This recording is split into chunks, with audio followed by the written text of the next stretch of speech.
तो आज के इस वीडियो ट्यूटोरियल में हम लोग सीखने वाले हैं कि हम लोग पाइथन में डॉट env फाइल्स को कैसे लोड कर सकते हैं। तो आज के इस वीडियो ट्यूटोरियल के लिए मैंने एक ब्लॉग पोस्ट लिख रखा है, तो मैं जल्दी से क्या करता हूँ उस ब्लॉग पोस्ट को ओपन कर लेता हूँ। तो सबसे पहले हम लोग बात कर लेते हैं कि हमें एनवायरनमेंट वेरिएबल्स का क्यों यूज़ करना चाहिए। तो मान लीजिए कि आपने अपने कोड में काफ़ी सारे सेंसिटिव इन्फॉर्मेशन का इस्तेमाल किया है, जैसे कि डेटाबेस का यूज़र नेम, डेटाबेस का पासवर्ड, एपीआई की जैसी काफ़ी सारे सेंसिटिव इन्फॉर्मेशन को आप लोगों ने क्या किया, अपने कोड में इस्तेमाल किया। और आप लोगों ने क्या किया, इन सेंसिटिव इन्फॉर्मेशन को अपने कोड में हार्ड कोड कर दिया। अब जैसे ही आप अपने इस कोड को ऑनलाइन कहीं भी पब्लिश करेंगे गिटहब जैसी जगह, गिटहब जैसी वेबसाइट पे, तो होगा क्या, किसी के लिए भी आपकी इस सेंसिटिव इन्फॉर्मेशन को एक्सेस करना काफ़ी ईज़ी हो जाएगा।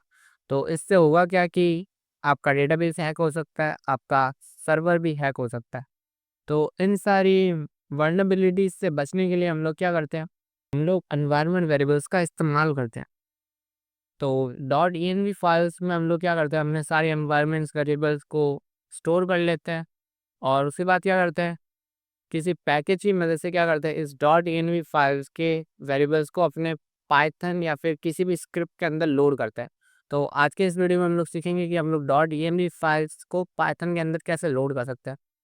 तो अगर आप लोग अपने पाइथन के कोड के अंदर डॉट env फाइल्स को लोड करना चाहते हैं, तो आप लोगों को क्या करना होगा, इस मॉड्यूल को इंस्टॉल करना होगा। तो मैं जल्दी से क्या करता हूँ, इस कोड को इस कमांड को कॉपी कर लेता हूँ। तो मैंने लिखा पिप install Python hyphen dot env।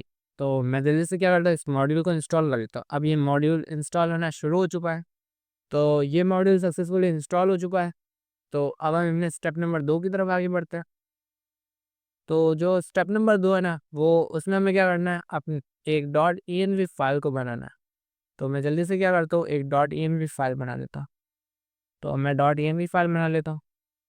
अब हम लोग आगे बढ़ते हैं।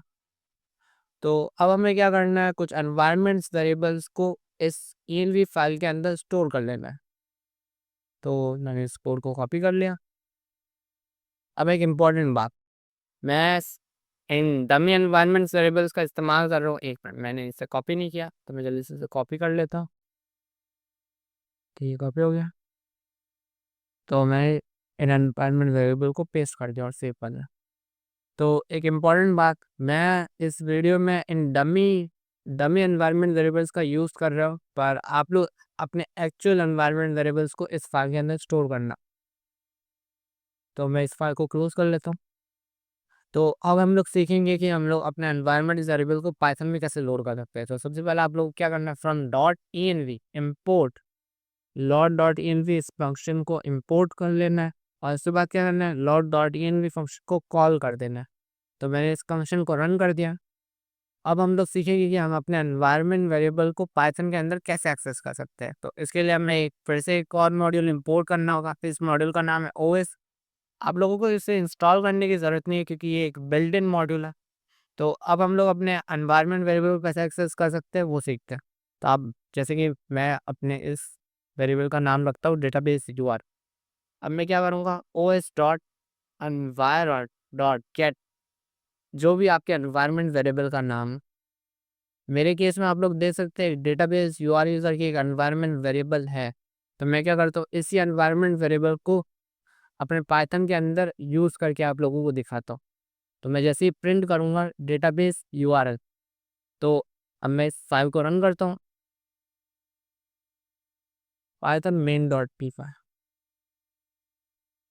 आप लोग देख सकते हैं मैंने इस एनवायरनमेंट वेरिएबल के अंदर अपना जो डेटाबेस यूआरएल था, उस वेरिएबल के अंदर यही वैल्यू स्टोर की थी। और आप लोग देख सकते हैं मैं पाइथन के अंदर भी इस वेरिएबल को एक्सेस कर पा रहा हूँ। तो ये तो हो गई एक बात। अब हम लोग सीखेंगे कि हम लोग, तो अब हम अपने नेक्स्ट स्टेप की तरफ आगे बढ़ सकते हैं। आप लोग देख सकते हैं अभी तक इस फाइल का नाम था डॉट env, पर हो सकता है आपके केस में इस फाइल का नाम हो डॉट env डॉट लोकल। क्योंकि काफ़ी सारी प्रोजेक्ट्स में आप लोग देखेंगे वहाँ पे डॉट env फाइल की जगह dot env dot local file होती है। तो मान लीजिए कि आपकी फाइल का नाम डॉट env ना होकर डॉट env डॉट लोकल है। तो ऐसे केस में आप लोग देखेंगे कि अब जब हम लोग स्क्रिप्ट को रन करेंगे, तो आप लोग देखेंगे कि हमें नन रिटर्न हो रहा है, इस नन रिटर्न हो रहा है डेटाबेस यूआरएल की जगह। तो इसमें आप लोगों को करना क्या होगा, जो भी आपकी .env फाइल का नाम है, जैसे कि मेरे केस में इस फाइल का नाम है .env.locus। तो मैं क्या करूँगा, इस फाइल को इस फंक्शन के अंदर एज एन आर्ग्यूमेंट पास कर दूंगा इस फाइल का नाम। तो अब मैं क्या करता हूँ, अगर मैं फिर से अब इस कोड को रन करूँगा तो आप लोग देख सकते हैं अब मैं इस एनवायरनमेंट वेरिएबल को पाइथन के अंदर सक्सेसफुली एक्सेस कर पाया। तो अगर आपका फाइल का नाम .env ना होके कुछ और है तो आप लोगों को क्या करना होगा, अपनी फाइल का जो भी नाम है इस फंक्शन के अंदर एज एन आर्ग्यूमेंट देना होगा। तो आज के इस वीडियो में इतना ही, मिलता है किसी और वीडियो में। तो मिलता है किसी और वीडियो में।